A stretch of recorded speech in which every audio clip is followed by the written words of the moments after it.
another set of survivors. Okay. And then what you do, you've got several actions you can take during your turn. Some are quiet, some cause noise, some cause mayhem. Let's say, for this example, for this scenario, you need to collect 5 of the 7 loot tokens, basically. Rick is going to take an action. You get 2 per turn. He's going to move up here. He can't quite make it there with the 4-inch sneak, so he's going to go the rest of the way. He's going to have to run, which will make noise. And then that will attract the nearest walker. Noise will attract the closest walker within 10 inches, and it will move its shamble of 6 inches directly towards the source of the noise. If it hits an obstacle, it'll stop. And so for his second action on his turn, he'll collect this loot counter, and then he will retrieve some bandages, which is kind of a nice thing to have just in case. Then the initiative will go to the second player. He'll activate a player. He'll activate Derek. Derek's kind of hot-headed. He's going to take a shot at this walker here. All of the stats are going to be here. There's a melee. Well, these are the die types you use: a white die, a blue die for shooting, and white for defense. And each one has different stats. Is there any reason to kill the walkers other than just to keep them from coming towards you? Correct. Yeah. This is more of an asset management collection kind of game. It's not a zombie hunt, basically. They've got their own AI that they're part of the environment. So Derek's within range. He's going to roll a white die, and then his pistol gives him a red die.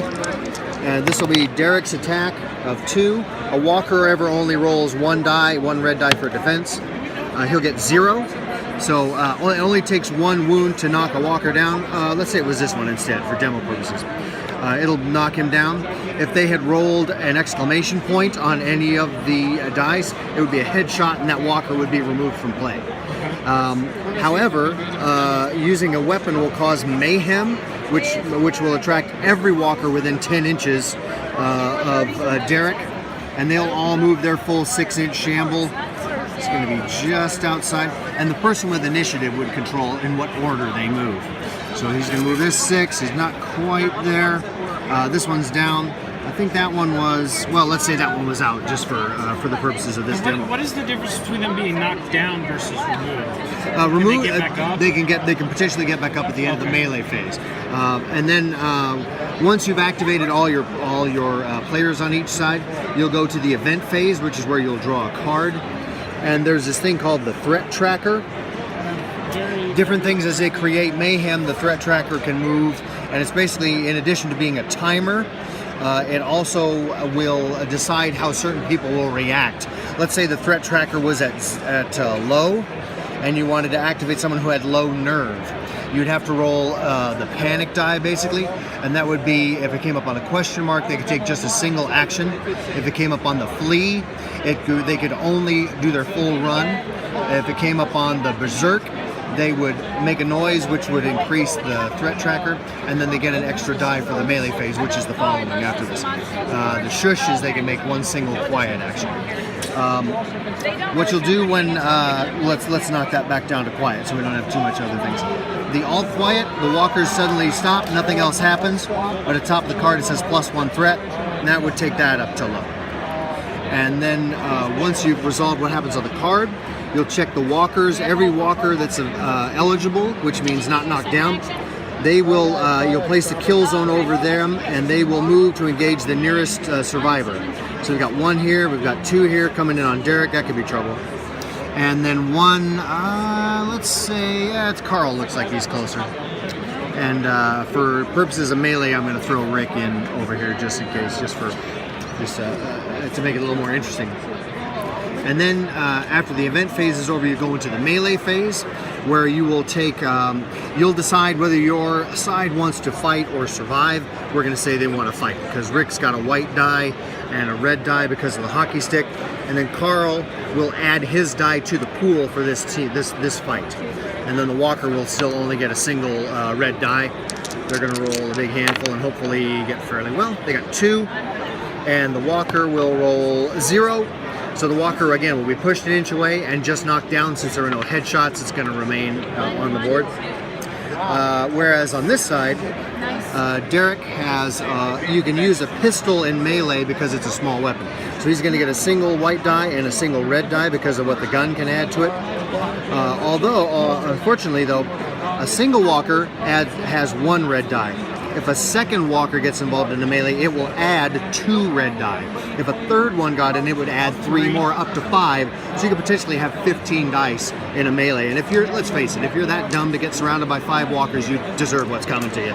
So wait, you said potentially up to 50? Up to 50. You can have 5 walkers in a melee. Right. And each one will add 1, add 2, add 3, add 4 dice to the pool. Okay. So, yeah, 1, 2, 3 is 6, 4 is 10, 5 is 15. Okay.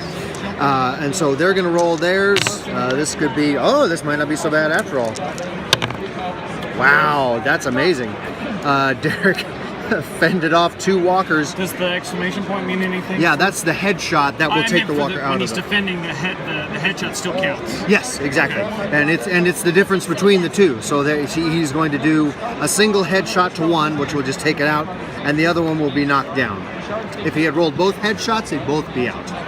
And now that we're at the end of the melee phase, let's say instead of Derek just knocking the one down, that he had actually suffered a bite from a melee. That would flip his life counter token over to the bitten state, and he would take a wound. And now that we're at the end of the melee phase, what you'll do, for every prone walker, you'll roll the black die, which is the action die, and this one will not get up. On a star, it would have gotten up. And you'll check every survivor that has the bitten state and see if the infection is going to spread. Let's do that again. See if it's going to spread. He will not take a wound. If it had gone there, he would continue to take wounds until he finally died, or you can use the bandages to move that back up, but you'll never lose the bitten state. Okay. And that's when a player dies, do they become? They become a walker. Yes. And they would lose any equipment they were carrying, which usually what ends up happening is somebody's got 3, somebody's got 4 on the side, and then you would take that and well, now we have to start fighting you for your stuff. And every time things happen, like mayhem happens, or as the event deck rolls through, the threat tracker increases, which will increase people's potential to panic. And as it goes around, it can reach, certain scenarios, if it gets to the end and no one has got the most, or no one has won, both sides will lose. Gotcha. Yeah, and it's a nice scalable game. They usually say at the beginning you have 100 points worth of players, and there's equipment cards that I haven't included in this just for the sake of brevity. But there's an additional player in this team. I think they end up with like 85 points of players and 15 points worth of gear, like a pistol and I think like a knife is 5 points. Right. And Rick and Carl actually has a head covering. It's called his lucky hat, which gives him, if he has ever reduced to 0, it'll give him an extra chance to stay alive. Gotcha. And that's literally all the ease of the mechanics of the game. That way you're kind of focused more on the tactics and stuff like that. Is this available now? They're taking pre-orders over at the Mantic booth, which is 833 over by Gale Force 9. Yep. Yeah, they're how much is it? It's the base game when it comes out is going to be 50. The expansions, there's the Woodbury expansion, there's the Atlanta camp, there's the prison, there's Herschel's farm. Those are 40. And then they've also got terrain pieces. Actually, they've got 3D plastic cars and barricades and stuff, and those are between 35 and 40. But the pre-order, you can get the base game and expansion and the terrain for 120 with free shipping from England, which is a pretty good discount because their shipping rates are just atrocious to come over here. Okay, thank you very much. Yeah.